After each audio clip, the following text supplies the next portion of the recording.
Imagine uma história criada por um dos maiores gênios da nona arte. Imagine ainda que essa seja uma história totalmente diferente do que você já viu e que revolucionou o mercado de quadrinhos. Tudo isso e muito mais é o que veremos agora no quadro Resenha HQ.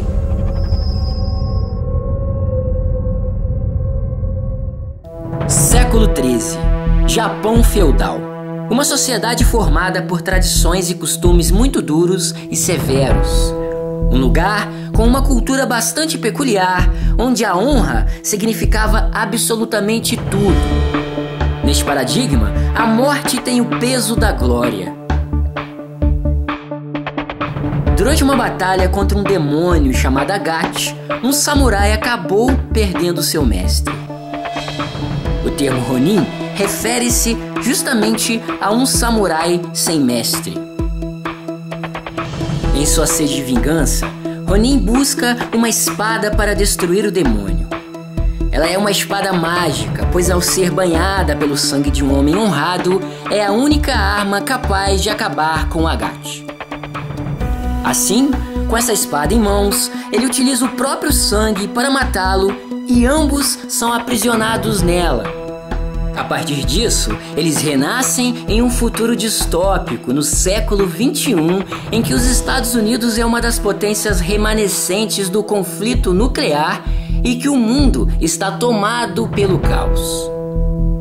Essa sociedade é controlada por um mega complexo tecnológico chamado Aquarius, que desenvolve um mecanismo de controle de mentes, desenvolvido por um menino que é um telepata latente.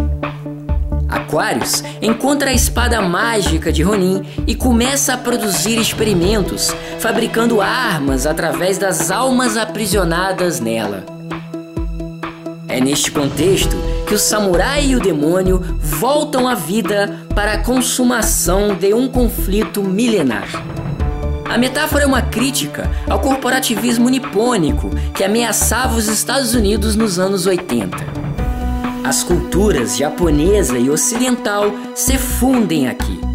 Uma mistura de Matrix e Lobo Solitário de Koike e Kojima compõe uma narrativa cinematográfica e revolucionária. Ao mesmo tempo, desenvolve uma interessante reflexão. Estaria o humano vivendo dentro de uma inteligência artificial? Ronin foi publicado em 1983. Diferente dos quadrinhos da época, a obra apresenta aspectos distantes do senso comum. Suas características influenciaram tudo o que veio depois dela. A sequência de páginas duplas com os desenhos de Frank Miller, as reflexões sociais, o contexto histórico, tudo isso pôde mostrar que os quadrinhos não são chamados de nona arte à toa.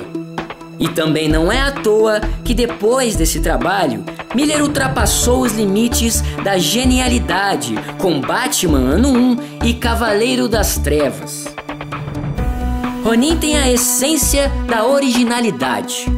Além de se arriscar a todo instante, ela nos apresenta uma abordagem nunca antes utilizada e que naturalmente foi copiada ao longo dos anos.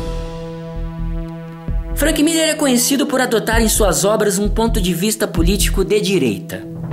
Por outro lado, Ronin nos mostra o quanto a flexibilidade autoral e a liberdade criativa podem nos trazer preciosos presentes. O final deixado em aberto liberta o leitor para saborear a obra da maneira que ele quiser, desprovido de qualquer doutrina ou idealismo político que possa prendê-lo em qualquer preconceito. Não é à toa que ela continua tão atual, atemporal. Ela nos mostra que o mundo é muito mais interessante quando há diversidade nele, que é incrível ver as culturas se misturando e o futuro se abrindo para novos horizontes. Por mais que essa obra seja de 1983, abordando uma história que se inicia no século XIII, ela nos mostra o quanto o ser humano continua se mantendo inerte mesmo nos dias de hoje, diante do seu objetivo de evoluir. Porque a evolução tecnológica não significa nada se não evoluímos a mente, se não evoluímos o coração.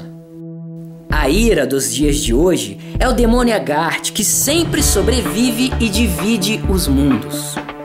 Os preconceitos são seres do esgoto de Aquários, por estarem sempre promovendo o maniqueísmo da sociedade. Somente a honra tem o mesmo poder da espada mágica de matar os demônios, de ultrapassar a fronteira do tempo e de contribuir na construção de um mundo muito mais igual e muito melhor de se viver.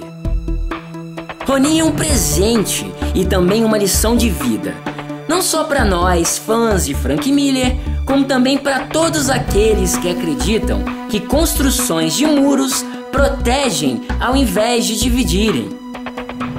É uma das mais plenas celebrações da liberdade. É a prova do quanto a liberdade criativa é tão importante para a construção de boas histórias.